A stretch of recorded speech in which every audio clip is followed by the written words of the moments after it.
Hello students, कैसे हैं आप सभी लोग। तो आई होप आप लोग जोरों शोरों से इस समय एग्जाम की प्रिपरेशन में लगे हुए होंगे।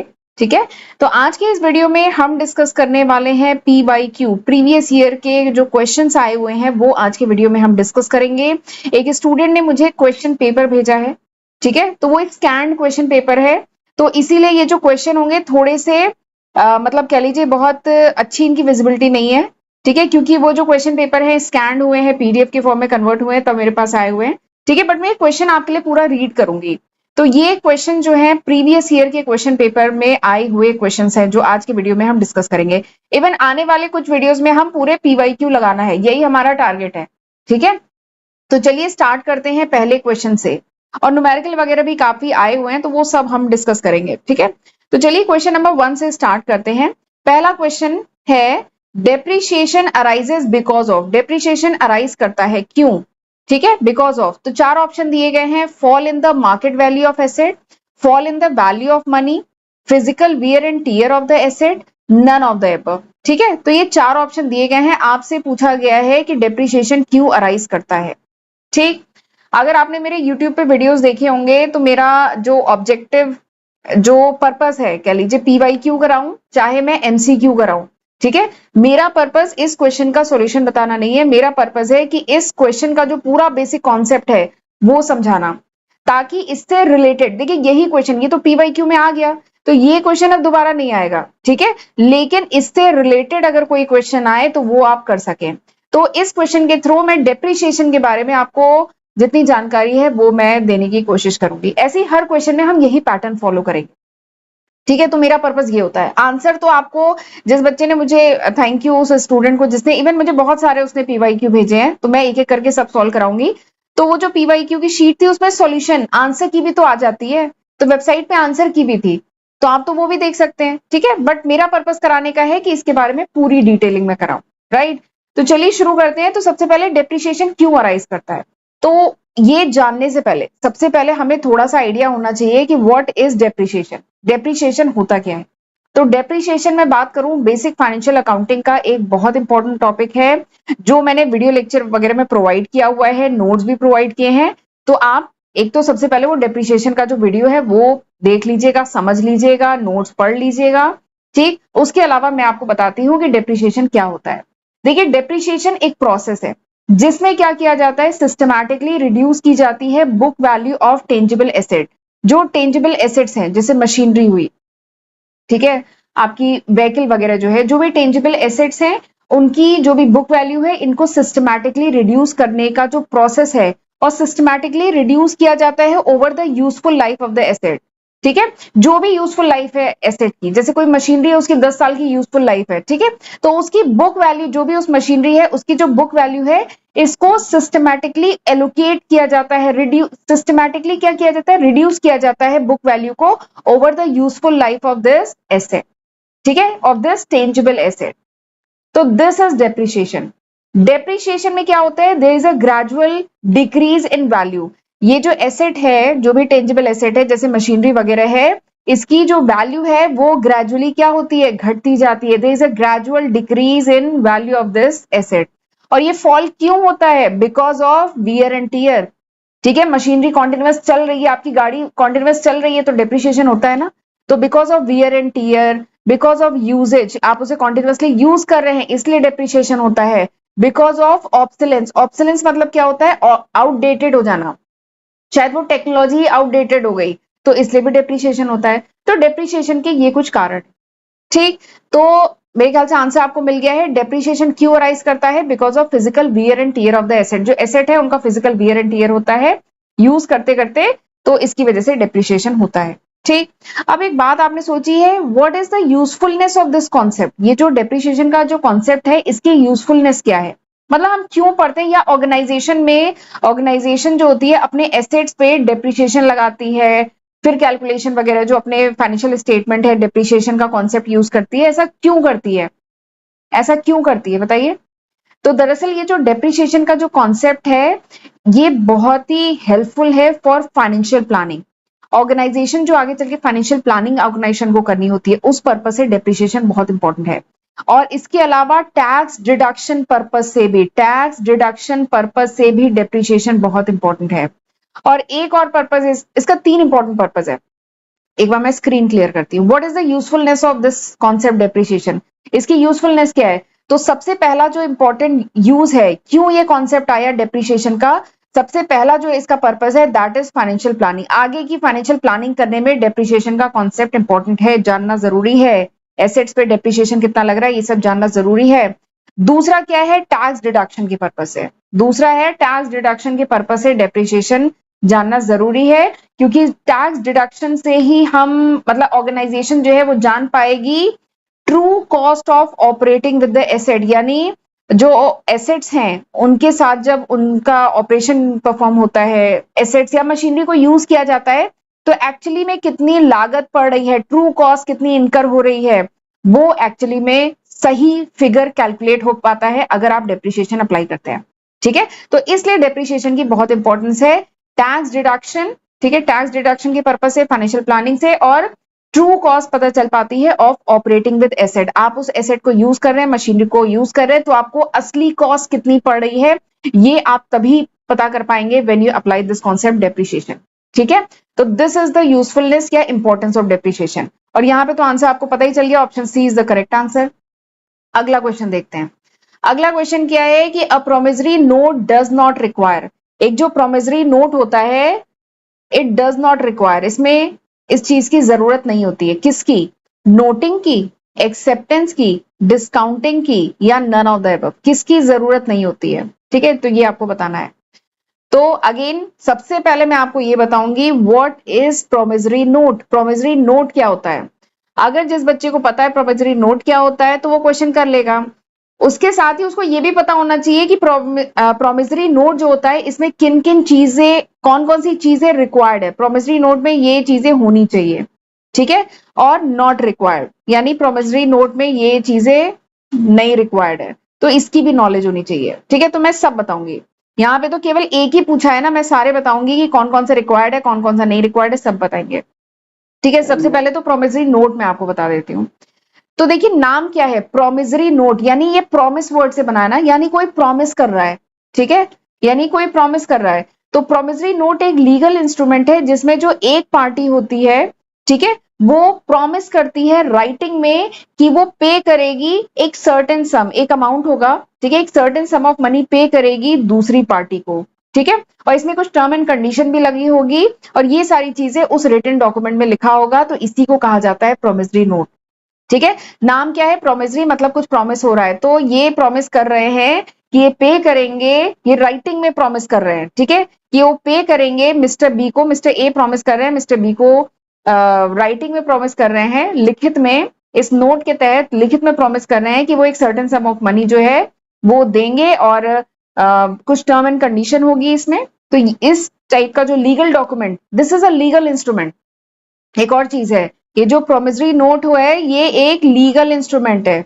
ठीक है, तो उसमें वो कह रहे हैं, तो दिस इज प्रोमिसरी नोट, इसी को प्रोमिसरी नोट कहते हैं। ठीक है, अब जरा मैं आपको बता देती हूँ क्या क्या चीजें रिक्वायर्ड है, क्या चीजें नहीं रिक्वायर्ड है। तो प्रोमिसरी नोट में देयर इज, मतलब it does not require the acceptance of recipient. जो रेसिपेंट है, जो पेई है, जिसको पैसा मिलना है, ठीक है, तो उसका एक्सेप्टेंस ऐसा कोई रिक्वायर्ड नहीं होता है। ठीक है, तो ये चीज मैं आपको बता रही थी ना, क्या क्या चीजें नॉट रिक्वायर्ड है। ठीक, क्या क्या चीजें नॉट रिक्वायर्ड है? तो पहला है एक्सेप्टेंस बाय पेई, जो पेई है, ठीक है, उसके द्वारा एक्सेप्टेंस ऐसा कुछ रिक्वायर्ड नहीं होता है। दूसरा क्या नहीं रिक्वायर्ड होता है? कोलेट्रल। कोलेट्रल मतलब समझते हैं, कुछ गिरवी रखना। अगर अनसिक्योर्ड नोट है, ठीक है, तो ऐसा नहीं है कि हमें उसके बदले में कुछ गिरवी रखना पड़ेगा, तो ऐसा कोलेट्रल भी नहीं रिक्वायर्ड होता है। ठीक, तीसरा जो नहीं रिक्वायर्ड होता है वो होता है अटेस्टेशन बाय विटनेस, यानी ऐसा नहीं होना चाहिए कि कोई विटनेस भी चाहिए, दो पार्टीज हैं, इसने इसे प्रॉमिस किया है कि एक सर्टेन सम ऑफ मनी देगा, तो कोई विटनेस चाहिए, सबूत चाहिए, तो ऐसा भी नहीं रिक्वायर्ड है। तो ये तीन चीजें नहीं रिक्वायर्ड होती हैं। एक है एक्सेप्टेंस बाय पे, एक है collateral in case of unsecured note, अगला है अटेस्टेशन बाय विटनेस, तो ये भी नहीं रिक्वायर्ड है। ठीक, अब रिक्वायर्ड क्या है मैं आपको वो बता देती हूँ। ठीक है, रिक्वायर्ड क्या है? रिक्वायर्ड क्या है? तो रिक्वायर्ड कुछ कुछ चीजें हैं, जैसे प्रोमिसरी नोट जो होता है should be in writing form, लिखित में होना चाहिए, वर्बल काम नहीं चलेगा, लिखित में होना चाहिए। दूसरा, unconditional promise, unconditional promise to pay, यहां पे प्रॉमिस किया जा रहा है पे करेंगे, ठीक है। तीसरा, जो दोनों पार्टीज हैं उनकी डिटेलिंग प्रोमिसरी नोट में होनी चाहिए, भैया इसका मेकर, ये जो प्रोमिसरी नोट है इसका मेकर कौन है एंड इसका पेई कौन है, ये सब की डिटेल इसमें होनी चाहिए, ठीक है। और जो भी अमाउंट है, जो भी सम है, जो भी अमाउंट है वो प्रॉपरली मेंशन होना चाहिए, ठीक है। चौथा क्या, पांचवा क्या है, सिग्नेचर, जो मेकर है उसका सिग्नेचर होना चाहिए, भैया कैसे मानेंगे कि ऑथेंटिक है, ठीक है।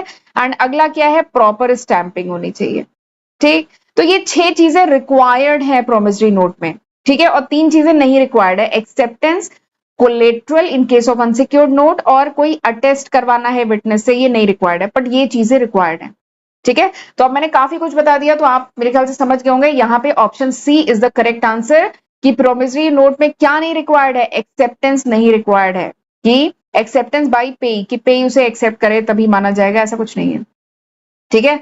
अगला क्वेश्चन, अगला क्वेश्चन, अब ये जो क्वेश्चन है ना, ये इवन आज ही मुझे एक स्टूडेंट ने मतलब पूछा ये क्वेश्चन, तो फिर मैंने उसे यही जवाब दिया कि आज मैं पीवाईक्यू कराऊंगी तो उसी में इसका सॉल्यूशन मिलेगा। प्लस एक चीज और है, इस टाइप के जो क्वेश्चन है ना, मैंने जो क्या बोलते हैं एमसीक्यू डिस्कस किए हैं, फाइनेंशियल बेसिक फाइनेंशियल अकाउंटिंग के जो एमसीक्यू डिस्कस किए हैं, वहां पे मैंने इस टाइप के क्वेश्चन कराए हैं, और ये बहुत ही बेसिक क्वेश्चन है।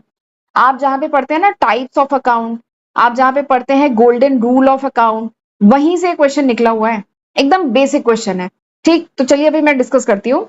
क्वेश्चन क्या कह रहा है कि which of the following account will have credit balance, और इस क्वेश्चन का मैं लॉजिक बताऊंगी आपको, क्योंकि इस क्वेश्चन में तो कुछ भी पूछ सकते हैं, ये जो 4 ऑप्शन है कुछ और कर देंगे 4 ऑप्शन, जैसे उस बच्ची ने मुझसे जो क्वेश्चन पूछा था उसमें ये ऑप्शन अलग थे, बट क्वेश्चन का लॉजिक यही था कि आपको बताना है कि कौन सा अकाउंट है जिसका क्रेडिट बैलेंस होगा।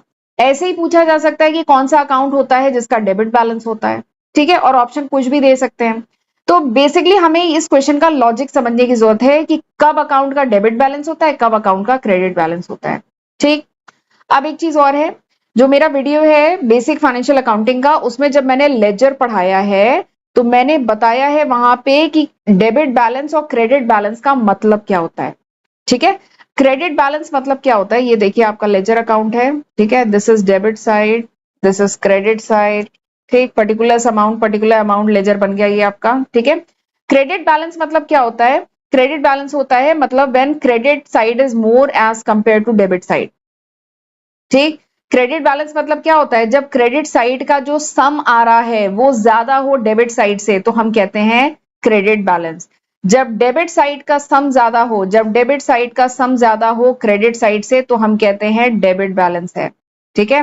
एंड इसी का जस्ट अपोजिट, जब क्रेडिट साइड का सम ज्यादा हो डेबिट बैलेंस से तो हम कहते हैं क्रेडिट बैलेंस है। तो this is debit balance and credit balance, ठीक। ये तो एक बेसिक उसमें मैंने बताया है ये चीज, ठीक। तो एक तो ये तरीका है। दूसरा क्या है कि if an account is credited, देखिए कुछ अकाउंट होते हैं जो क्रेडिट होते हैं, कुछ अकाउंट होते हैं जो डेबिट होते हैं, और ये हमने कहां पढ़ा था, ये मैंने बहुत डिटेल में पढ़ाया है, golden rule of accounting. Golden rule पढ़ाया है ना अकाउंटिंग के, 3 गोल्डन रूल होते हैं, अभी हम रिवाइज करेंगे, ठीक है। तो 3 जो गोल्डन रूल ऑफ अकाउंटिंग मैंने पढ़ाया है उसमें मैंने आपको बताया है कि व्हेन द अकाउंट इज मतलब किन अकाउंट को हम डेबिट करते हैं, किन अकाउंट को हम क्रेडिट करते हैं, ये मैंने गोल्डन रूल को बताया है, गोल्डन रूल में बताया है, ठीक है। तो क्रेडिट बैलेंस का क्या मतलब है, क्रेडिट बैलेंस का मतलब है कि अकाउंट इज क्रेडिटेड, ठीक है, जिन अकाउंट को क्रेडिट किया जाता है, ठीक है, अकाउंट इज क्रेडिटेड मतलब क्रेडिट बैलेंस है। अकाउंट इज डेबिटेड, ये अकाउंट हमेशा डेबिट होता है, इट इज डेबिटेड, इसका मतलब क्या है, इसका क्या है, डेबिट बैलेंस है। ये बस सिंपल ये वाला लॉजिक याद रखिए, ठीक है। अगर किसी अकाउंट को क्रेडिट किया जाता है तो इसका मतलब इसका क्या है, क्रेडिट बैलेंस है। अगर कोई अकाउंट है उसे डेबिट किया जाता है, इसका मतलब क्या है, इसका डेबिट बैलेंस है। बस इतना लॉजिक याद रखिए। अब देखिए मैं सारे अभी ये चारों ऑप्शन बताऊंगी कि किसको डेबिट करेंगे किसको क्रेडिट करेंगे, तो हमारा क्वेश्चन हो जाएगा, ठीक है। समझ में आ गया, जिसको डेबिट करते हैं उसका डेबिट बैलेंस है, जिसको क्रेडिट करते हैं उसका क्रेडिट बैलेंस है। यहां से शुरू करते हैं, चलिए। सेल्स रिटर्न, सेल्स रिटर्न, ठीक, सेल्स रिटर्न, ये आपकी कंपनी है, ठीक है, ये कोई फर्म है। सेल्स की, ठीक है, सेल्स की तो इनकम आई। इनकम को हम क्या करते हैं बताइए, इनकम को गोल्डन रूल पढ़ा है ना, रिवाइज कराते गोल्डन रूल। पर्सनल अकाउंट से रिलेटेड रूल क्या है, debit the receiver credit the giver, ठीक है। पर्सनल अकाउंट से रिलेटेड रूल क्या है, debit the receiver credit the giver. Real account से रिलेटेड रूल क्या है, what comes in is debited, what goes out is credited, ठीक है। नॉमिनल अकाउंट से रिलेटेड रूल क्या है, expenses and losses are debited, income and gain are credited, ठीक। तो ये 3 गोल्डन रूल है, बस इसी को याद रखिएगा, इसी से क्वेश्चन होगा, ठीक है। अब मैं कह रही थी सेल्स रिटर्न। तो देखिए सेल्स रिटर्न को डेबिट किया जाता है कि क्रेडिट किया जाता है। देखिए सेल की तो सामान क्या हुआ, गया, गोज आउट हुआ। बट सेल्स रिटर्न हुआ, सेल हमने की थी बट कुछ प्रोडक्ट शायद थोड़ा डिफेक्टिव रह गया या एज पर रिक्वायरमेंट नहीं था, तो सेल्स हमारी रिटर्न होके वापस आ गई, तो ये कम्स इन है ना, वापस आ गया। तो sales return is debited, sales return debit होता है, इट इज डेबिटेड, ठीक है। क्योंकि ये कम्स इन है ना, आ रहा है वापस, ये रियल अकाउंट है, ठीक है। ये क्या हो रहा है, कम्स इन, वापस आ रहा है, ठीक। तो सेल्स रिटर्न इज डेबिटेड, ठीक। अब इसके बाद अगला क्या है, अगला क्या है, कैरेज इनवर्ड। अगला क्या है, कैरेज इनवर्ड। कैरेज इनवर्ड का क्या मतलब होता है, कैरेज इनवर्ड को फ्राइट इनवर्ड भी कहा जाता है। बेसिकली क्या है कि रॉ मटेरियल वगैरह, ये आपकी फर्म है, रॉ मटेरियल वगैरह आप मंगा रहे हैं, ठीक है, तो ट्रांसपोर्ट होके आ रहा है, कुछ टोल टैक्स वगैरह लग रहा है, ठीक है, तो वो सब जो चार्जेस होते हैं उसको कहा जाता है कैरेज इनवर्ड। बेसिकली जो भी कॉस्ट इनकर होती है बिजनेस के द्वारा to transport the goods, goods या रॉ मटेरियल लेके आ रहे हैं, तो जो भी खर्चा होता है उसको कैरेज इनवर्ड कहते हैं, ठीक है। तो बताइए ये डेबिट होता है कि क्रेडिट होता है, ये जो कैरेज इनवर्ड है ये क्या है, खर्चा है ना, एक्सपेंस है। तो एक्सपेंस हम जानते हैं it is always debited, expense हमेशा डेबिट होता है, ठीक है। तो इट इज डेबिटेड, तो ये हमें पता चल गया, this is debited. Sales return क्या है, सेल्स रिटर्न सामान वापस आ गया है, तो ये भी क्या होता है, डेबिटेड, कम्स इन डेबिटेड। अगला क्या है, बिल रिसेबल। बिल रिसेबल मतलब जानते हैं ना, बिल रिसेबल मतलब किसी बिल के अगेंस्ट हमें पेमेंट रिसीव होना है, बिल रिसेबल ना, बिल के अगेंस्ट हमें पेमेंट रिसीव होना है, तो ये तो हमारा एसेट है ना, बिल के अगेंस्ट पेमेंट आएगा, तो ये तो करंट एसेट है, याद है ना बैलेंस शीट में शो करते थे करंट एसेट है, ठीक। और वैसे भी चलिए या अच्छा एक चीज और है, मैंने जो अकाउंट का क्लासिफिकेशन कराया था उसमें एक होता है, एक बताया था ट्रेडिशनल क्लासिफिकेशन और एक कराया था मॉडर्न क्लासिफिकेशन। आप दोनों में से कुछ भी लगा सकते हैं, क्योंकि इसमें अभी मैंने ट्रेडिशनल और मॉडर्न दोनों लगा रही हूँ, ठीक है। चलिए मॉडर्न क्लासिफिकेशन के अकॉर्डिंग अगर हम बात करें तो बिल रिसीवेबल क्या है, बिल रिसीवेबल करंट एसेट है, ठीक है, करंट एसेट है ना, ये किसी बिल के अगेंस्ट हमें पेमेंट रिसीव होगा तो ये करंट एसेट है। तो बिल रिसीवेबल क्या हुआ, करंट एसेट बढ़ रहा हो तो हम क्या करते हैं, डेबिट करते हैं ना, तो इट इज डेबिटेड, तो ये डेबिट होगा। तो ये तो मैंने मॉडर्न अप्रोच के हिसाब से बताया। ट्रेडिशनल अप्रोच के हिसाब से बताऊं, बिल रिसीवेबल यानी पैसा आ रहा है, कम्स इन, पैसा आ रहा है, बिल के अगेंस्ट हमें पैसा मिलेगा, कम्स इन, तो इट विल बी डेबिटेड। तो हमें पता चल गया this is debited, this is debited, यानी इनका डेबिटेड मतलब डेबिट बैलेंस है, डेबिटेड मतलब डेबिट बैलेंस है, ये भी डेबिटेड मतलब डेबिट बैलेंस है, ठीक। तो यानी ये तीनों का डेबिट बैलेंस आ गया, तो मुझे वैसे भी पता चल गया कि मेरा आंसर क्या है, ये है ऑप्शन डी, ठीक है। बट यहीं तक तो कहानी होगी नहीं, मैं आपको बताऊंगी कि आउटस्टैंडिंग वेजेस क्या होती है, ठीक है, एंड ये क्यों क्रेडिट है, ठीक है। वैसे तो हमारा, अच्छा एक चीज और है, जब ऑब्जेक्टिव क्वेश्चन होते हैं ना तो क्वेश्चन करने का एक तरीका ये भी होता है कि अगर 3 आपके निकल आए हैं डेबिट, तो जो ये आखिरी बच रहा है ये वैसे भी आपका क्रेडिट होगा, ठीक। तो यहां से एक आंसर पता चल गया, इस मेथड को कहा जाता है एलिमिनेशन मेथड, यानी इन तीनों को आपने एलिमिनेट कर दिया, यानी जो बचा वो आंसर है। और वैसे भी ये मेथड तो अप्लाई करिए, बट इसके अलावा हमें लॉजिक भी पता होना चाहिए।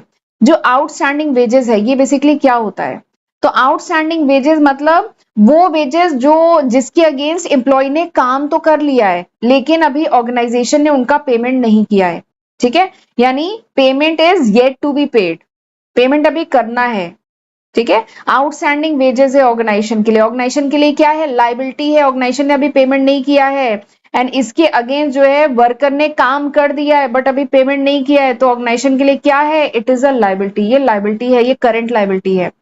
और मॉडर्न क्लासिफिकेशन ऑफ एसेट में मैंने आपको बताया था लाइबिलिटी अगर बढ़ रही हो तो इट विल बी क्रेडिटेड, इसे हम क्रेडिट करते हैं, ठीक है। समझ में आ गया? ये मॉडर्न क्लासिफिकेशन में है कि it will be credited. Outstanding wages है, लायबिलिटी है, तो इसे हम करते हैं क्रेडिट, यानी इसका क्या है, क्रेडिट बैलेंस है। तो यहां से हमें समझ में आ गया, ठीक है। और आपको ट्रेडिशनल क्लासिफिकेशन, मॉडर्न क्लासिफिकेशन दोनों पता होना चाहिए। तो आपको समझ में आ गया होगा, option D is the correct answer, right. चलिए अगला क्वेश्चन देखते हैं। ये क्वेश्चन भी बढ़िया है, टाइप ऑफ एरर जो टॉपिक है ना वहां से है ये question. Which of the following errors is an error of omission? इसमें से कौन सा एरर जो है वो एरर ऑफ ओमिशन है, ये आपको बताना है। पहला है sale of 5000 was written in the purchase journal. Sale of 5000 was written in the purchase journal. देखिए सेल है, इसको परचेज जर्नल में लिखा, ठीक है। अगला क्या है, wages paid to Shyam has been debited to his account. जो वेजेस पे की गई ये श्याम अकाउंट में डेबिट की गई। अगला क्या है, total of sales journal has not been posted to the sales account. जो टोटल है सेल्स जर्नल का उसे पोस्ट नहीं किया गया सेल्स अकाउंट में, ठीक है। And none of the above, इनमें से कोई नहीं। तो आपको बताना है इसमें से एरर ऑफ ओमिशन कौन सा है, ठीक। तो वही तरीका यूज करेंगे, मैं आपको सारे टाइप के एरर बताऊंगी, ठीक है। मेन जो सारे टाइप के एरर हैं, ठीक है। तो जितने भी एरर है ना इनको दो कैटेगरी में डिवाइड किया गया है।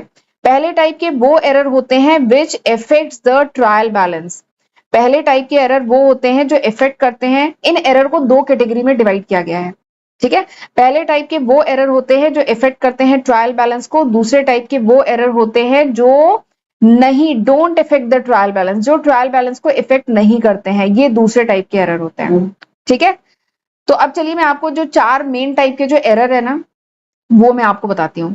सबसे पहला जो एरर है, ठीक है, यही है पहला एरर, एरर ऑफ ओमिशन। पहला यही एरर मैं बता देती हूँ, ठीक है। पहला एरर है error of omission. Error of omission, देखिए ओमिट करना, ओमिट करना यानी मिस कर देना, पूरा का पूरा गायब कर देना, ठीक है। रिकॉर्ड करना ही भूल जाना, दैट इज ओमिशन। मिस हो गया हमसे, ओमिट हो गया, ठीक है। तो एरर ऑफ ओमिशन मतलब ओमिट का मतलब ये होता है, तो वहीं से निकला है error of omission. Error of omission का मतलब है कि कंप्लीट ट्रांजेक्शन या फिर उसका कोई हिस्सा is not recorded at all. तो एरर ऑफ ओमिशन मतलब क्या होता है कि आप पूरा का पूरा ट्रांजेक्शन या फिर उसका इंपॉर्टेंट पार्ट ही रिकॉर्ड करना भूल गए, that is error of omission. यानी आप ओमिट कर दिए, भूल गए। तो यहाँ पे देखिए यही तो काम हुआ है कि जो टोटल था सेल्स जर्नल का वो सेल्स अकाउंट में पोस्ट करना ही भूल गए, ठीक है, पोस्ट ही नहीं हुआ। तो this is error of omission, तो option C is the correct answer, ठीक। लेकिन मैं आपको बाकी एरर भी बताऊंगी। अगला जो एरर है that is error of commission. अगला जो एरर है that is error of commission. तो एरर ऑफ कमीशन क्या है? एरर ऑफ कमीशन मतलब है कि ट्रांजैक्शन को पोस्ट कर दिया गया है रॉन्ग अकाउंट में, या अगर आपने जो ट्रांजैक्शन है उसको रॉन्ग अकाउंट में पोस्ट कर दिया है, या फिर गलत अमाउंट, इनकरेक्ट अमाउंट, ठीक है, इनकरेक्ट अमाउंट या रॉन्ग अकाउंट में पोस्ट कर दिया है, तो उसको कहा जाता है एरर ऑफ कमीशन, ठीक। एरर ऑफ कमीशन समझ में आया कि रॉन्ग अकाउंट में आपने पोस्ट कर दिया या जो अमाउंट था वो अगर गलत कर दिया तो उसे कहते हैं एरर ऑफ कमीशन, ठीक। तीसरे टाइप का जो एरर होता है इसको कहते हैं एरर ऑफ प्रिंसिपल। नाम से ही समझ में आ रहा है, एरर ऑफ प्रिंसिपल यानी प्रिंसिपल मतलब सिद्धांत, जो रूल रेगुलेशन है आपने वो ही वॉयलेट कर दिए, यानी जो भी रूल होते हैं, ठीक है, अकाउंटिंग के जो भी रूल है आपने वो उसको फॉलो नहीं किया, उसको वॉयलेट कर दिया, तो उससे जो एरर होगा that will be error of principle, ठीक। चौथे टाइप का जो एरर होता है दैट इज कंपनसेटिंग एरर। इसका नाम ऐसे एरर ऑफ कंपनसेटिंग नहीं, इसका नाम लिखेंगे कंपनसेटिंग एरर। अगला है कंपनसेटिंग एरर।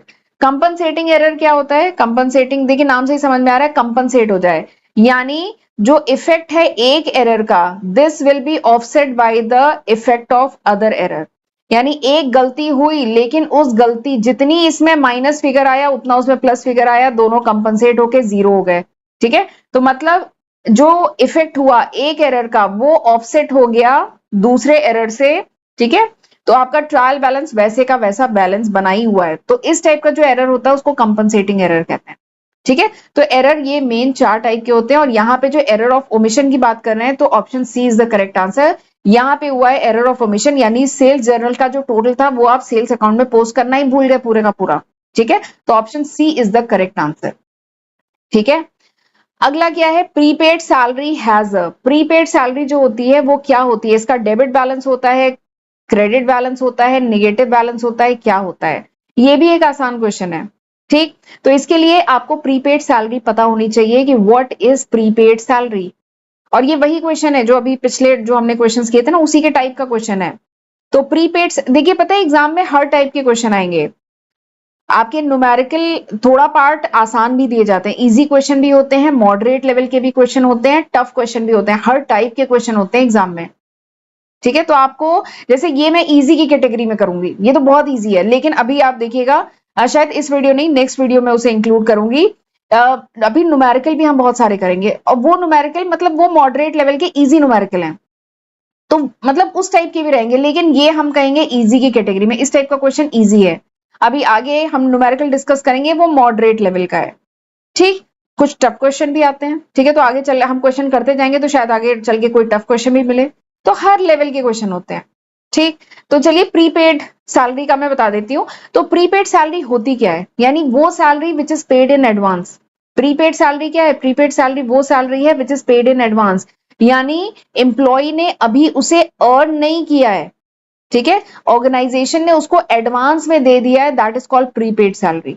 ठीक, और ऑर्गेनाइजेशन के लिए प्रीपेड सैलरी बताइए क्या है? ऑर्गेनाइजेशन के लिए प्रीपेड सैलरी क्या है? It is an asset. ठीक है, it is an asset that will provide future benefit. जो प्रीपेड सैलरी है ऑर्गेनाइजेशन के लिए वो क्या है? वो एसेट है जो फ्यूचर बेनिफिट प्रोवाइड करेगी। और हम जानते हैं एसेट्स आर, बताइए, modern classification of, modern classification of account में हमने पढ़ा था कि अकाउंट कितने टाइप के होते हैं? अकाउंट 5 टाइप के होते हैं। ठीक है, याद है ना, अकाउंट 5 टाइप के होते हैं, जिसमें एसेट अकाउंट एक होता है, एंड एसेट अगर बढ़ रहा हो तो इट विल बी डेबिटेड, इसको हम डेबिट करते हैं, यानी इसका क्या है? डेबिट बैलेंस है। तो प्रीपेड सैलरी का क्या होता है? इसका होता है डेबिट बैलेंस। ये मैंने यहाँ क्यों किया है? ठीक है, इसका क्या होता है? Debit balance. ठीक है, ये बात समझ में आई? प्रीपेड सैलरी मतलब सैलरी पेड इन एडवांस, अभी एम्प्लॉय ने अर्न नहीं की है, ऑर्गेनाइजेशन ने एडवांस पे सैलरी दी है, तो ऑर्गेनाइजेशन के लिए एसेट है, और एसेट इज डेबिट, एसेट का होता है डेबिट बैलेंस। ठीक है, तो option B is the correct answer. अगला क्वेश्चन देखते हैं। अगला क्वेश्चन क्या है? Change in the method of depreciation is change in, यानी अगर डेप्रीशिएशन के मेथड में चेंज आता है, ठीक है, आपने डेप्रीशिएशन का जो मेथड है उसमें चेंज किया। डेप्रीशिएशन के बहुत सारे मेथड हैं, जिसमें 2 मेन मेथड्स होते हैं। कौन कौन से? Straight line method, diminishing balance method, जिसको रिटन डाउन वैल्यू मेथड भी कहते हैं। ठीक है, रिटन डाउन वैल्यू मेथड। ठीक, तो और एक होता है स्ट्रेट लाइन मेथड, एसएलएम। और ये तो वैसे तो बहुत सारे मेथड होते हैं, 2 मेन मेथड होते हैं। तो ये जो change in method of depreciation is change in, यानी अगर डेप्रिसिएशन के मेथड में चेंज आता है तो बेसिकली किस में चेंज आता है? अकाउंटिंग एस्टिमेट में चेंज आता है, अकाउंटिंग पॉलिसी में, मेजरमेंट डिसिप्लिन में, या नन ऑफ द अबव? किस में चेंज आता है? ठीक है, किस में चेंज आता है बताइए? तो ये जो डेप्रिसिएशन मेथड होता है, इसमें अगर चेंज करते हैं तो basically there is a change in, बताइए किस में चेंज आता है? There is a change in accounting estimate, accounting estimate में चेंज आता है। ठीक है, अकाउंटिंग पॉलिसी में चेंज नहीं आता है। मैं देख रही थी कुछ जगह इसका आंसर अकाउंटिंग पॉलिसी है, बट कंफ्यूज मत होइएगा, इसका आंसर होगा अकाउंटिंग एस्टिमेट। अकाउंटिंग एस्टिमेट में चेंज आता है। अगर आप डेप्रिसिएशन का मेथड जो है वो चेंज करते हैं तो अकाउंटिंग एस्टिमेट में चेंज आता है। क्योंकि डेप्रिसिएशन में क्या होता है? डेप्रिसिएशन में होता है, एस्टिमेट किया जाता है फ्यूचर इकोनॉमिक बेनिफिट। कोई जो एसेट है, कोई मशीनरी वगैरह है, इससे फ्यूचर में क्या इकोनॉमिक बेनिफिट मिलेगा, ये एस्टिमेट ही तो किया जाता है डेप्रिसिएशन में। डेप्रिसिएशन में जो आप यूजफुल लाइफ ऑफ एसेट लिखते हैं, क्या वो एग्जैक्ट होता है? वो एस्टिमेटेड फिगर होता है ना। आपको कैसे पता कि जो मशीन है उसकी यूजफुल एस्टिमेटेड लाइफ 10 साल है या 12 साल है, मतलब या जो कंपनी क्लेम करती है वो एग्जैक्ट उसको कैसे पता? ठीक है, तो ये एस्टिमेटेड फिगर होता है। तो डेप्रिसिएशन में एस्टिमेट किया जाता है future economic benefit of the asset, जो भी एसेट है इसका फ्यूचर इकोनॉमिक बेनिफिट क्या होगा वो एस्टिमेट किया जाता है। तो अगर डेप्रिसिएशन का मेथड चेंज करते हैं तो अकाउंटिंग एस्टिमेट चेंज होता है। ठीक है, अगर मेथड चेंज किया जाता है तो जो एस्टिमेट होता है वो चेंज होता है, ठीक है, अकाउंटिंग एस्टिमेट चेंज होता है। तो option A is the correct answer. ठीक, अगला क्वेश्चन देखते हैं। अगला क्वेश्चन कैश बुक से रिलेटेड क्वेश्चन है, ठीक है। आप देख रहे हैं कितने बेसिक, ये पीवाईक्यू है। आप ही में से मतलब आप मतलब एक स्टूडेंट ने ही मुझे पीवाईक्यू भेजा है, प्रीवियस ईयर के क्वेश्चन। तो आप इन क्वेश्चन को मैं करा रही हूँ तो आप समझ रहे होंगे कितने बेसिक क्वेश्चन आ रहे हैं।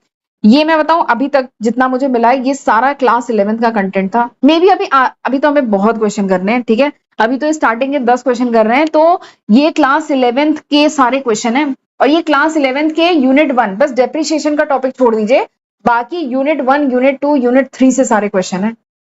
तो आप देख रहे हैं एकदम बेसिक पूछा जा रहा है, और बेसिक लॉजिक क्लियर होना बड़ा जरूरी है। तो चलिए अगला क्वेश्चन देखते हैं। कैश बुक पे क्वेश्चन है कि credit balance in a cash book means, जो कैश बुक होती है, ठीक है, जो कैश बुक है, ये आपकी कैश बुक है। तो कैश बुक नहीं, credit balance in a cash book, अगर आपका जो कैश बुक है इसका इसका जो क्रेडिट बैलेंस है इसका क्या मतलब होता है? Overdraft as per passbook, favourable balance as per passbook, none of the above, both A and B.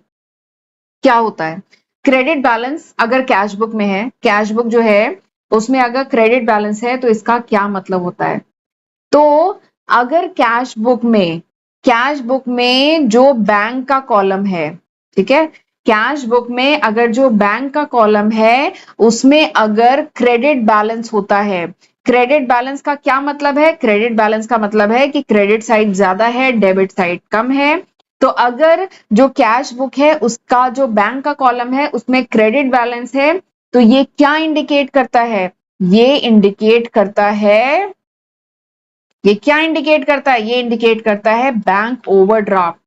ये बताता है कि बैंक ओवरड्राफ्ट है। इसका मतलब क्या है कि बिजनेस ने ज्यादा पैसा निकाला है। देखिए, डेबिट मतलब कम्स इन, क्रेडिट मतलब गोज आउट, यानी पैसा ज्यादा गया है। इसका मतलब क्या है कि ऑर्गेनाइजेशन जो है, जो बिजनेस है, उसने पैसा विड्रॉ ज्यादा किया है as compare to the fund in the account, यानी अकाउंट में जितना पैसा है उससे ज्यादा ऑर्गेनाइजेशन ने, जितना भी पैसा डिपॉजिटेड है अकाउंट में, उससे ज्यादा बिजनेस ने पैसा क्या किया है? विड्रॉ किया है।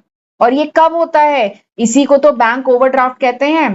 बैंक ओवरड्राफ्ट मतलब जानते हैं ना, सपोज करिए मेरे अकाउंट में 10,000 रुपए है और मैं बैंक की पुरानी कस्टमर हूं, ठीक है, तो पर मुझे जरूरत है 15,000 की, तो बैंक मुझे ओवरड्राफ्ट कर देता है, मतलब मुझे 15,000 में निकाल सकती हूँ। भले ही मेरे अकाउंट में 10,000 रुपए है, बट बैंक मुझे प्रोवाइड कर देता है कि आप 15,000 निकाल लीजिए, ठीक है। तो दिस इज बैंक ओवरड्राफ्ट। तो अगर कैश बुक के बैंक कॉलम में क्रेडिट बैलेंस है तो इसका मतलब क्या है? क्रेडिट साइड ज्यादा है, डेबिट साइड कम है। और क्रेडिट साइड ज्यादा मतलब क्या है? गोज आउट, यानी जो बिजनेस है उसने विड्रॉ ज्यादा किया है as compare to the amount deposited in the bank, यानी बैंक में जितना पैसा था उससे ज्यादा निकाला है, तो इसी को तो ओवरड्राफ्ट कहते हैं। तो option A is the correct answer. ठीक, कितना बेसिक लॉजिकल, मतलब अच्छा क्वेश्चन था, लॉजिकल बेसिक क्वेश्चन। अगला क्वेश्चन क्या है कि sale of scrap of raw material, sale of scrap of raw material, जो रॉ मटेरियल होता है ना, कच्चा माल, इसका जो स्क्रैप है, स्क्रैप मतलब कतरन, ठीक है, स्क्रैप मतलब ये होता है ना कतरन, टुकड़ा जो होते हैं। तो रॉ मटेरियल के जो टुकड़े टुकड़े, जैसे नहीं, अगर बात करें फर्नीचर मैन्युफैक्चरिंग ऑर्गेनाइजेशन है, कोई फर्म है फर्नीचर बनाती है, तो वहां पे नहीं निकलता बारूद, बारूदा जिसको कहते हैं, लकड़ी के छोटे छोटे टुकड़े निकलते हैं, तो इसको भी सेल किया जाता है। तो sale of scrap of raw material, ठीक है, appearing in the trial balance are shown on the credit side of. तो अगर रॉ मटेरियल का जो स्क्रैप निकल रहा है, ठीक है, वो जो टुकड़े कतरन निकल रहे हैं उनको सेल किया गया, इसको ट्रायल बैलेंस में शो किया गया है, ठीक है। क्या है? Appearing in the trial balance are shown on the, ये ट्रायल बैलेंस में शो किया गया है। तो अब आपको बताना है कि ये जो sale of scrap of raw material है, क्या हम इसको ट्रेडिंग अकाउंट में रिकॉर्ड करते हैं, या पीएल अकाउंट में रिकॉर्ड करते हैं, या मैन्युफैक्चरिंग अकाउंट में रिकॉर्ड करते हैं, या नन ऑफ द अबव, कहां रिकॉर्ड करते हैं, ठीक है। तो दिस इज द क्वेश्चन कि जो sale of scrap of raw material है, रॉ मटेरियल के स्क्रैप को सेल किया है, ठीक है, जिसे ट्रायल बैलेंस में शो किया गया था, तो इसको क्रेडिट साइड में रिकॉर्ड किया जाएगा। एक तो सेल हो रही है, इनकम आएगी, सबसे पहले सेल किया जा रहा है तो ये इनकम आएगी, ठीक है, तो इसीलिए इसे क्रेडिट साइड में रिकॉर्ड किया जा रहा है, ठीक है। इसी क्वेश्चन को दूसरे तरीके से भी सोचिए पूछा जा सकता था कि डेबिट साइड रिकॉर्ड करेंगे कि क्रेडिट साइड। तो सेल करने से इनकम आ रही है तो इसे क्रेडिट साइड में रिकॉर्ड किया जाएगा, लेकिन इसे कहां रिकॉर्ड किया जाएगा ये सवाल है। ठीक, तो सबसे पहले बता दूं कि इससे क्या आ रही है, जो स्क्रैप को सेल किया जा रहा है इससे आ रही है इनकम। ठीक है, इससे आ रही है इनकम, एंड इस इनकम से क्या हो रहा है, इस इनकम का डायरेक्ट इंपैक्ट किस चीज पे पड़ रहा है, इस इनकम का डायरेक्ट इंपैक्ट पड़ रहा है cost incurred in the production process, यानी जो मैन्युफैक्चरिंग हो रही है, प्रोडक्शन हो रहा है, इससे जो कॉस्ट निकल के आ रही है उस पर डायरेक्ट इंपैक्ट पड़ रहा है। इससे क्या हो रहा है, ये सेल करने से क्या हो रहा है, जो कॉस्ट निकल के आती है, जो कॉस्ट ऑफ गुड्स मैन्युफैक्चर्ड, यानी जो सामान बनाया जा रहा है, गुड्स मैन्युफैक्चर किए जा रहे हैं, इसकी कॉस्ट क्या हो जाती है, कम हो जाती है, लोअर हो जाती है, क्योंकि जो रॉ मटेरियल का एक कतरन जो निकला है इसको बेचा गया जिससे इनकम हो गई, इससे जो है प्रोडक्ट को बनाने की जो कीमत है वो क्या हो जा रही है, कम हो जा रही है। ठीक है, तो ये इसका पर्पस है। ठीक, एंड ये सब चीजें कहाँ रिकॉर्ड की जाती है, क्या ये ट्रेडिंग में रिकॉर्ड करते थे, याद है ट्रेडिंग में रिकॉर्ड करते थे, नहीं, ट्रेडिंग में तो हम डायरेक्ट खर्चे डायरेक्ट इनकम रिकॉर्ड करते हैं, पीएल में indirect income indirect expenses record करते हैं। ठीक है, हम इसको मैन्युफैक्चरिंग अकाउंट में रिकॉर्ड करेंगे। मैन्युफैक्चरिंग अकाउंट का पर्पस क्या था, मैन्युफैक्चरिंग अकाउंट का पर्पस है कि एक बार मैं स्क्रीन को क्लियर करती हूँ। मैन्युफैक्चरिंग अकाउंट का पर्पस क्या होता है कि हम कैलकुलेट कर सके क्या, कॉस्ट ऑफ गुड्स प्रोड्यूस, यानी जो भी गुड्स प्रोड्यूस किए जा रहे हैं इसकी कॉस्ट को हम निकाल सके। ठीक है, ये इसका पर्पस होता है। ठीक, और जो भी इनकम जनरेट होगी, ये जो sale of scrap of raw material है, इससे जो भी इनकम जनरेट होती है इससे क्या होता है, कॉस्ट ऑफ गुड प्रोड्यूस की जो कॉस्ट निकल के आती है वो रिड्यूस हो जाती है, जो भी मैन्युफैक्चरिंग से एसोसिएटेड जो कॉस्ट है वो रिड्यूस हो जाती है। ठीक है, मैन्युफैक्चरिंग अकाउंट जो होता है इसमें हम क्या रिकॉर्ड करते हैं, जितनी cost, all cost incurred in the manufacturing या प्रोड्यूसिंग ऑफ गुड्स को बनाने में जितने खर्चे हुए हैं, जो भी कॉस्ट इनकर हुई है वो सब हम मैन्युफैक्चरिंग अकाउंट में रिकॉर्ड करते हैं। ठीक, और ये जो सेल ऑफ स्क्रैप है इससे जो इनकम आई इससे ये कॉस्ट रिड्यूस हो जाती है, तो बेसिकली इसको इसमें रिकॉर्ड किया जाता है। और कहां पे रिकॉर्ड किया जाता है, क्रेडिट साइड में, इनकम है ना क्रेडिट साइड में, खर्चे डेबिट साइड में। ठीक, ये हो गया, तो option B is the correct answer. अगला देखते हैं, ज्वाइंट वेंचर। ये क्वेश्चन भी काफी मैं एक बात कहूं, ये नॉट ओनली दिस एग्जाम, जैसे मेरे पास और भी एग्जामिनेशन के पीवाईक्यू है, प्रीवियस ईयर के क्वेश्चन पेपर, तो मैं बात करूं ये जो क्वेश्चन है ना, ज्वाइंट वेंचर अकाउंट किस टाइप का अकाउंट है, ये क्वेश्चन मैंने बहुत जगह देखा है, कॉम्पिटेटिव एग्जाम में आया हुआ क्वेश्चन है और बहुत सारे पेपरों में आया है, पता नहीं क्या बात है। तो यहाँ पर भी चलिए आपके साथ डिस्कस कर रही हूँ। ज्वाइंट वेंचर अकाउंट किस टाइप का अकाउंट है, क्या है पर्सनल है, रियल है, नॉमिनल है, किस टाइप का अकाउंट है, ये आपको बताना है। ठीक, तो इस क्वेश्चन को करने के लिए you must know what is joint venture. Joint venture होता क्या है ये पता होना चाहिए। ठीक है, तो ज्वाइंट वेंचर होता क्या है, देखिए नाम क्या है, ज्वाइंट वेंचर। ज्वाइंट मतलब दो लोग मिल रहे हैं, ज्वाइंट दो लोग नहीं, दो ऑर्गेनाइजेशन। ठीक है, दो ऑर्गेनाइजेशन मिलके कुछ वेंचर स्टार्ट कर रहे हैं, दैट इज ज्वाइंट वेंचर। तो ज्वाइंट वेंचर क्या है, होता है एक स्ट्रैटेजिक पार्टनरशिप है। ज्वाइंट वेंचर एक स्ट्रैटेजिक पार्टनरशिप है जहां दो या दो से ज्यादा कंपनी मिलके एक न्यू एंटिटी बनाती हैं, कोलैबोरेट करती हैं किसी प्रोजेक्ट में। ठीक है, तो उसी को कहा जाता है ज्वाइंट वेंचर।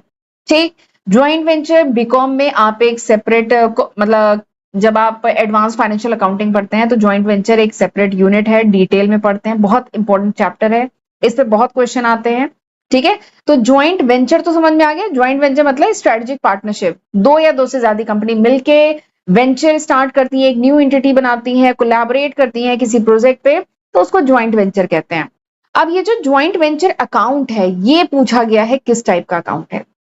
ठीक है, तो जो ज्वाइंट वेंचर जो मैंने पढ़ाया है इसमें ज्वाइंट वेंचर अकाउंट भी आपका बनवाया है मैंने। ठीक है, ज्वाइंट वेंचर अकाउंट, इसमें जो क्वेश्चंस आते हैं उसमें आपको ज्वाइंट वेंचर अकाउंट बनाना होता है।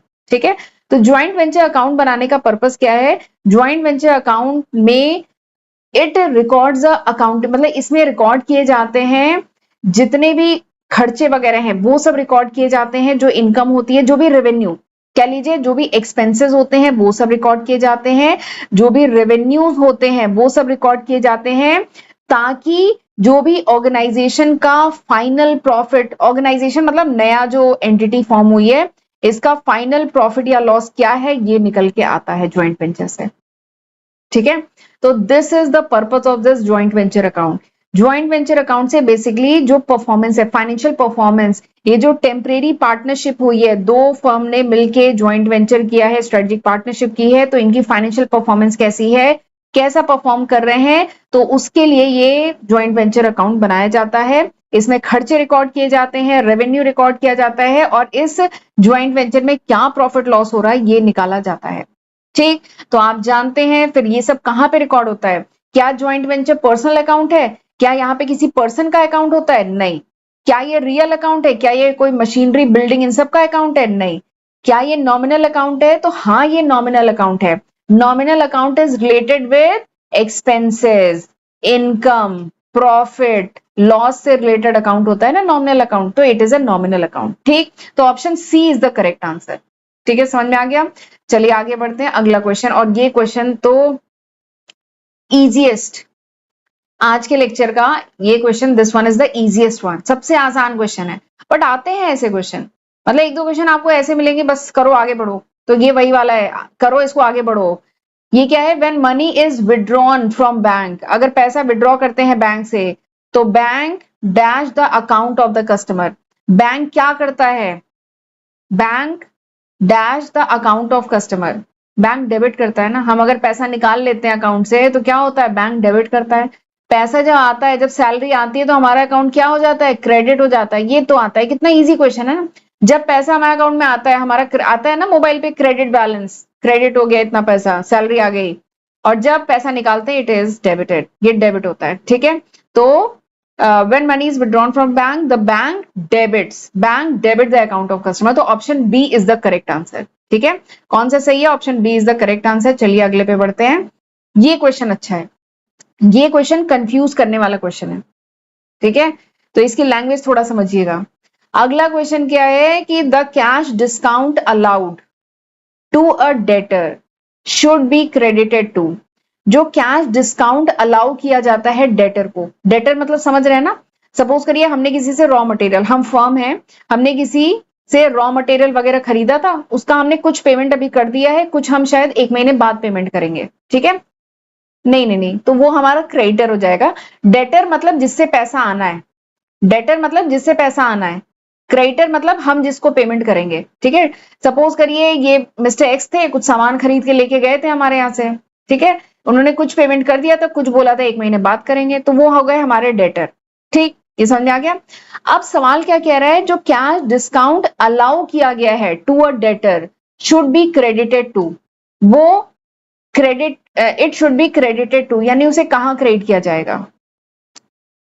ये बात समझ में, जो डिस्काउंट अलाउ किया है हमने डेटर को, हमने मिस्टर ए को डिस्काउंट दे दिया, सपोज करो 500 का डिस्काउंट दे दिया। एक एग्जांपल लेते हैं, ये जो मिस्टर ए थे ये हमारे डेटर थे, इनसे आना था हमें 10,000 रुपए, 1 महीने बाद ये हमें 10,000 रुपए देते। ठीक है, बट हमने कहा चलो अच्छा, मतलब डिस्काउंट दे रहे हैं, ठीक है, ये 1 महीने बाद ही पेमेंट करेंगे, बट इनको हमने दिया डिस्काउंट 500। फिर इन्होंने जब हमें 1 महीने बाद पेमेंट किया, इन्होंने इतने का, इनसे आने थे 10,000 रुपए, पर हमने इनको डिस्काउंट अलाउ किया, और इनसे फिर आया कितना, 9,500 रुपए आया। ठीक, तो सवाल क्या कह रहा है कि जो कैश डिस्काउंट अलाउ किया है डेटर को हमने, it should be credited to, तो वो किस में क्रेडिट होगा, डिस्काउंट अकाउंट में, सेल्स अकाउंट में, कस्टमर अकाउंट में, नन ऑफ द अबव, वो किस में क्रेडिट होगा ये आपको बताना है। ठीक, अब एक चीज है, जो डिस्काउंट, अब यहाँ पे बच्चे जल्दबाजी में क्या करेंगे, सबसे पहले तो बोलेंगे गलत क्वेश्चन है, डिस्काउंट अलाउड किया, तो देखिए जो हम बीइंग अ फर्म, हमने जो डिस्काउंट दिया डेटर को, वो हमारे लिए क्या है, डिस्काउंट दिया तो हमारे लिए खर्चा है, it is an expense, it will be debited, ये डेबिट होगा। ठीक है, जो डिस्काउंट हमने दिया वो हमारे लिए खर्चा है, ये डेबिट होगा। लेकिन सवाल क्या पूछ रहा है, सवाल पूछ रहा है कि जो कैश डिस्काउंट अलाउ किया है डेटर को, it should be credited to, ये किस में क्रेडिट होगा ये पूछा जा रहा है। ठीक है, तो इस क्वेश्चन का इस क्वेश्चन को मैं एक एग्जाम्पल के साथ बताती हूँ। यही वाला जो एग्जाम्पल था कि ये मिस्टर ए है, डेटर है, 10,000 रुपए आने थे, हमने 500 का डिस्काउंट दे दिया, तो इन्होंने 9,500 का हमें पेमेंट किया। ठीक है, तो जर्नल एंट्री क्या होगी बताइए, जर्नल एंट्री क्या होगी, कैश अकाउंट डेबिट, ठीक है, जर्नल एंट्री में लिख रही हूं इस चीज की, cash account debit, discount allowed account debit, ठीक है, टू टू मिस्टर ए या टू डेटर अकाउंट या टू कस्टमर अकाउंट। ठीक है, कैश अकाउंट में हम क्या डालेंगे, 9,500 जितना इन्होंने कैश में हमें पेमेंट किया। डिस्काउंट अलाउड में हम क्या डालेंगे कि जितना हमने इनको डिस्काउंट दिया। टू डेटर अकाउंट यानी कितना आना था, 10,000 आना था। ठीक है, तो इस जर्नल एंट्री से मेरे ख्याल से आपको काफी चीजें क्लियर हो गई हैं। अब आप मुझे बता सकते हैं कि डिस्काउंट अलाउड अकाउंट क्या, cash discount allowed to a debtor, हमने जो डेटर को कैश डिस्काउंट दिया है, it should be credited to, तो वो किस में क्रेडिट होगा, तो देखिए किस में क्रेडिट हो रहा है, टू डेटर अकाउंट, डेटर में क्रेडिट हो रहा है। डेटर का मतलब यहां पे क्या है, कस्टमर है। ठीक है, डेटर का मतलब यहां पे क्या है, कस्टमर है। ठीक है, कस्टमर हमारा डेटर था, आधा हमसे सामान खरीद के लेके गया, आधा पैसा दिया, आधा बोला बाद में देगा, तो वो डेटर है हमारा। तो ये किस में क्रेडिट हो रहा है, तो ये डेटर में क्रेडिट हो रहा है, तो option B is the correct answer. अच्छा क्वेश्चन है ना। ठीक है, तो चलिए फिर मैं आज यहीं तक रखती हूँ, अगले लेक्चर में हम और पीवाईक्यू डिस्कस करेंगे। ठीक है, बहुत सारे पीवाईक्यू हैं, डेली अब मैं कोशिश करूंगी कि हर दिन आपके साथ ऐसे ही मैं डिस्कस करती रहूं, और आप भी डेली के डेली ये वीडियो देख करके खत्म करिए। ठीक, और देख रहे हैं कितना बेसिक क्वेश्चन आ रहा है। फिलहाल अब ये कह लीजिए इस क्वेश्चन में स्टार्टिंग के क्वेश्चन यही है, 11 क्वेश्चन आज मैं डिस्कस की हूँ। कल हम 12वें क्वेश्चन से स्टार्ट करेंगे, तो स्टार्टिंग के क्वेश्चन यही है। ठीक है, तो बहुत बेसिक देख रहे हैं, क्लास 11 के क्वेश्चन है, बट ये बहुत लॉजिकल है। जहां सावधानी हटी दुर्घटना घटी वाला है, इस क्वेश्चन में देख लीजिए। अगर आप ध्यान नहीं देंगे तो बोलेंगे क्वेश्चन ही गलत है। क्वेश्चन गलत नहीं है, क्वेश्चन सही है। ठीक है, बस लैंग्वेज में थोड़ा सा ट्विस्ट किया गया है। तो चलिए फिर आज का लेक्चर वाइंड अप करती हूँ। अब हम अगले लेक्चर में क्वेश्चन नंबर 12 से स्टार्ट करेंगे। ठीक, तो तब तक इतना पढ़िएगा। इसके वीडियोस, ये वीडियो देखना है, प्लस इस वीडियो में जो कॉन्सेप्ट्स आए हैं, जैसे डेप्रिसिएशन का कॉन्सेप्ट आया है, traditional classification of account, modern classification of account का कॉन्सेप्ट आया है, तो वो सब आप पढ़िएगा। कहां से पढ़ेंगे, वीडियोस से पढ़ेंगे जो मैंने अपलोड किए हैं। ठीक है, तो वहां से पढ़िए। ठीक, तो चलिए लेक्चर वाइंड अप करते हैं, मिलते हैं अगले लेक्चर में। तब तक अपना ध्यान रखिएगा। God bless you.